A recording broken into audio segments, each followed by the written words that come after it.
पूरे नालंदा डिस्ट्रिक्ट में इससे शांत जगह आपको नहीं मिलेगा। ये हैंसांग मेमोरियल हॉल है ना, जो कि नालंदा शहर में है। और यहाँ बगल में आप बाउंड्री के साइड में बहुत बड़ा तालाब है। इधर विपश्यना केंद्र है जहाँ आप आकर रह सकते हैं 11 दिनों तक, जिसमें आपको मोबाइल और खान पान सात्विक हो जाएगा। मोबाइल आपको त्याग करना पड़ेगा 11 दिनों तक। बहुत खूबसूरत माहौल, बहुत खूबसूरत जगह। और ये जो इधर है, यहाँ लघु उद्योग की कुछ महिलाएं काम करती है, पत्थर की मूर्तियाँ बनाती है। इसका भी हम टूर करवाएंगे। बहुत ही रमणीक। और यहाँ आने का कारण ये था कि आज बहुत परेशान थे। फेसबुक पे एक पोस्ट पढ़े थे। पोस्ट एक बैंक कर्मी ने लिखा था कि डेली 7:30 बजे उठना और डेली वही काम, ऑफिस जाना, घर आना, वाइफ को मतलब फैमिली को कम समय दे पाना, और सब लोग परेशान। तो उसी पोस्ट के एक जवाब में एक और पोस्ट पढ़े थे फेसबुक पे कि अगर हर कोई यही कहे तो दुनिया का काम नहीं चल सकता है। और सबको एक समय लगता है, तनाव होती है। हमें भी बहुत तनाव था आज, खास करके आज न जाने क्या अजीब सा लग रहा था, इसलिए सोचे चले कहीं ऐसा जगह चलते हैं जहाँ खुद को हम महसूस कर सके, खुद को पढ़ सके। तो मेरा फेवरेट प्लेस है, यहाँ हम बहुत कम आते हैं, लेकिन जब भी तनाव में होते हैं तो यहीं आते हैं। तो यहाँ चले आएँ, बाइक उठाएं, और लगभग हमारे विद्यालय से 55-60 किलोमीटर दूर है। वहाँ पहुँच गए हैं, अब कुछ समय गुजारेंगे। तो सोचे छोटा सा ब्लॉग बना ले। ऐसे तो कैमरा लेके आए नहीं थे, लेकिन बस आप लोग के लिए शूट कर लेते हैं। ये देखिए, बहुत सुंदर तालाब है, बहुत बड़ा। पहले इसमें बोटिंग भी होती थी, लेकिन किन्हीं कारणों से अभी बोटिंग बंद है। बहुत बड़ा तालाब है, बहुत बड़ा। और ये भी पार्क बहुत सुंदर, शायद जो विपश्यना केंद्र में रहते हैं उनको, उनके घूमने के लिए सफाई कर्मचारी सफाई कर रहे हैं। और हम चलते हैं हैंसांग मेमोरियल हॉल, जो उस साइड है। सघन वृक्षारोपण किया हुआ है, बहुत खूबसूरत है। और आगे पहले पार्टी मनाने के लिए, पिकनिक मनाने के लिए था। और इसका एंट्री टिकट मात्र 10 रुपीज़ है, बहुत चीप रेट। और एक बात और उनसे पूछे थे विपश्यना केंद्र में रहने के लिए, तो उसमें कोई चार्ज नहीं लगता है रहने के लिए। 10 दिन आप रह सकते हैं, लेकिन अभी कोविड प्रोटोकॉल के कारण बंद है। जब ओपन होता है तो फिर देखते हैं, प्रयास करेंगे कि एक बार हम वहीं आगे रहें, आधुनिक जीवन से दूर, सात्विक भोजन करके। देखते हैं रह पाते हैं कि नहीं। चलिए।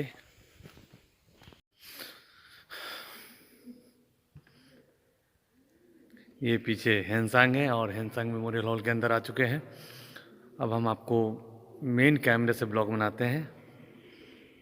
ये पूरा हैंसांग का यात्रा वृतांत है।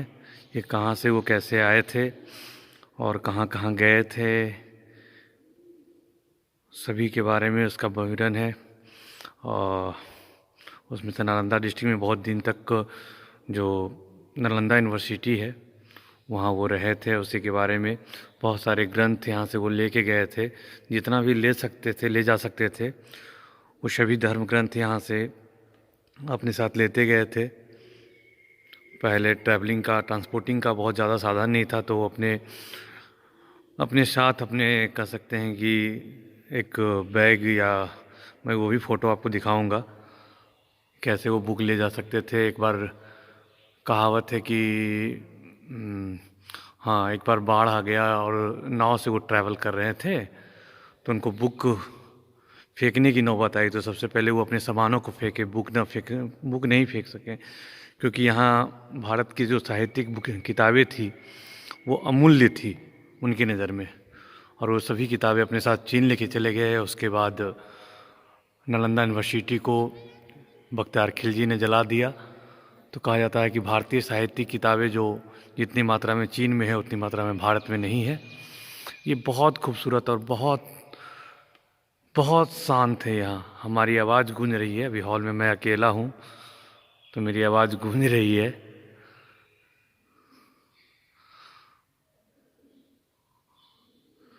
आप यहाँ आएँ और इस हेनसांग मेमोरियल हॉल को। हाँ ये देखिए, इस प्रकार वो गए थे, जैसे अलमारी जैसे अब बना हुआ था उनके पीछे, और उसमें सारी किताबें थी। ये पूरा उनका यात्रा वृत्तांत है। बहुत खूबसूरत बना हुआ है, आप देख सकते हैं। पूरा छत जो है, छत में भी बहुत सुंदर कारीगरी की गई है, अद्वितीय। मैं यहाँ अपने स्कूल के बच्चे को भी ला चुका हूँ, आपको लाने में थोड़ी देरी होगी। और भी ऐसे ऐसे जगह हैं जहाँ आपको मैं अनवील करूँगा, जहाँ बहुत कम ब्लॉग बनाया गया है यूट्यूब पे, जिसके वीडियोस बहुत कम हैं। आप आइए इन जगहों पे। आप नालंदा आते हैं, नालंदा खंडहर देखते हैं। नालंदा खंडहर से मात्र ये 1 किलोमीटर के डिस्टेंस पे है। बहुत सारे नालंदा वासी हैं, उनको भी ये जगह के बारे में पता नहीं है, तो आप यहाँ आएँ और इसे एंजॉय करें। और म्यूजियम परिसर के चारों तरफ बहुत सुंदर पार्क बना हुआ है। एक साइड तो मैं बताया ही आपको, विपस्यना केंद्र है जो हमारे लेफ्ट साइड है। यहाँ पे बहुत सारे स्टूडेंट्स आते हैं सिर्फ फ़ोटो क्लिक करवाने के लिए। बहुत खूबसूरत है, एकदम शांत। मैं जब भी परेशान होता हूँ तो यहाँ होता हूँ, क्योंकि कोई शांत जगह चाहिए मुझे, और शांत जगह नालंदा डिस्ट्रिक्ट में यही है।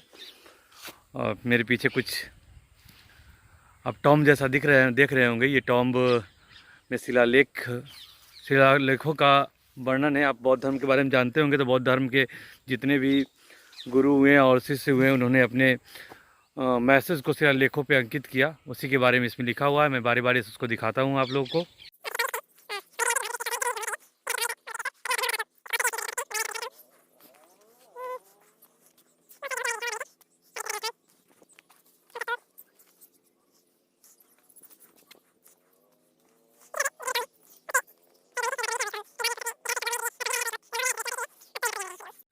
इसलिए जब भी किसी इंसान को लगे कि अकेले हैं, और या फिर मेरी लाइफ में बहुत प्रॉब्लम है, तो उसे अकेले में बैठना चाहिए और सोचना चाहिए कि उसके ऊपर कितने लोग डिपेंड हैं, कितनों की लाइफ डिपेंड करती है।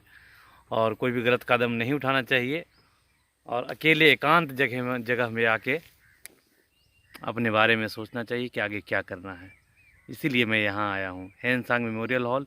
जैसा कि आप देखें, यहाँ मतलब बहुत कम लोग आते हैं, और अभी मुश्किल से 10 लोग होंगे।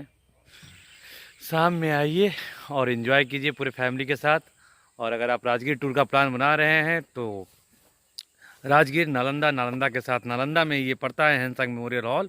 यहाँ भी आइए और खूब इन्जॉय कीजिए। 1 घंटे 1.5 घंटे आप टाइम अच्छे से यहाँ बिता सकते हैं, एंजॉय कर सकते हैं। खूबसूरत सा पार्क है, आपको पार्क की तरफ लेके चलते हैं। एक मैप बना हुआ है जो चीन और भारत और भी पड़ोसी मुल्कों के साथ का है। तो आप देख सकते हैं, जो ग्रीन अभी तो इसमें ब्लू जैसा दिख रहा है लाइन है, वो चीन से भारत आने का है। और उसमें आप देख सकते हैं कि गया, राजगिरी, नालंदा में काफ़ी समय उन्होंने व्यतीत किया है। उसके बाद रेड लाइन जो है वो अपने देश लौटने का है। उन्होंने हेनसांग बहुत भ्रमण किए थे। यह है पूरा हेनसांग मेमोरियल हॉल का बाहरी दीवार। इसमें बहुत खूबसूरत खूबसूरत आकृतियाँ बनी हुई है, कॉपर की आकृतियाँ हैं। अगली बार प्रॉपर कैमरा लेके आएंगे, अभी तो सारा ब्लॉग ये मोबाइल से ही शूट कर लिए। चारों तरफ चिड़ियों की चहचहाट की आवाज़। ये बहुत खूबसूरत चिड़िया, एकदम ब्लैक। अभी उस घंटे को बजाने का अलाउ नहीं है, उसमें बहुत बड़ा घंटा है और उसको पहले लोग बजाते थे। हम भी बहुत बार आए हैं तो उसको बजाए हैं। बहुत अच्छी आवाज़ और बहुत दूर तक आवाज़ जाती है। अलाउड नहीं है, शायद कोरोना के कारण। मेरे पीछे बहुत ह्यूज दरवाज़ा बना हुआ है, बहुत ह्यूज दरवाज़ा है, बहुत स्ट्रॉन्ग भी देखने में लग रहा है। चलिए अब चलते हैं बैक टू अपने स्कूल की तरफ, अपने घर की तरफ। चलें चलें चलें। अब आगे मेरी बाइक खड़ी है। बहुत ही सब पहले आए थे जिस समय, उस समय बहुत सारी बाइक थी, और अब तो कोई बचा नहीं है। शायद अपनी बुलेट है और एक और स्टाफ की कोई गाड़ी होगी, और कुछ बचा नहीं है। पहले जो आप देख रहे हैं कच्ची सड़क, ऐसे नहीं थी, इसको चौड़ीकरण किया जा रहा है। सड़कें काफ़ी सिंगल थी जो इधर है हमारे राइट साइड में, अब सड़कें चौड़ी हो रही है। साथ गाड़ी लगाने के लिए प्रॉपर जगह चाहिए। तो आप भी ज़रूर आइए, प्रमोट कीजिए टूरिज़्म को। देख सकते हैं अभी कैमरा तो लेके आए नहीं थे, ना ये ना मोशन कैमरा ना कोई कैमरा। बस अब यहाँ से निकल रहे हैं और इस जगह को बाय बाय करते हैं। पूरा एकांत और शांत जगह है, तो आप जब राजगीर और नालंदा टूर प्लान करते हैं तो यहाँ भी ज़रूर आएँ। चलिए अब दिखाते हैं थोड़ा सा आपको फ्रंट कैमरा से। देख सकते हैं बिल्कुल शांत जगह पे है। कोशिश करते हैं छोटा सा एक मोटो ब्लॉग बनाने का, जिसमें हम ज़्यादा तेज़ तो गाड़ी नहीं चलाएंगे, बस आपको दिखाएंगे, एक व्यू दिखाएंगे। जिनको भी नेचर से प्यार है वो ज़रूर आएँ। यहाँ से पहले बोटिंग होता था, लेकिन अभी बोटिंग बंद है। चारों तरफ हरियाली, ग्रीनरी, खेत, शांत पेड़ पौधा, कोई भी गाड़ियों की आवाज़ नहीं। अभी तो डुगडुग बाबा का आवाज़ आ रहा होगा। हेलो, उम्मीद करता हूँ आपको मेरा ब्लॉग आज अच्छा लगा होगा, और अच्छा लगा हो तो लाइक कर दीजिएगा। और बहुत दिन से ब्लॉग डाले नहीं थे, आज ब्लॉग डाले हैं। तो अभी तक आप अगर वीडियो में बने हुए हैं तो मेरे चैनल को सब्सक्राइब भी कर दीजिएगा, और कुछ भी कमेंट ज़रूर कीजिएगा। धन्यवाद, बाय बाय, टेक केयर।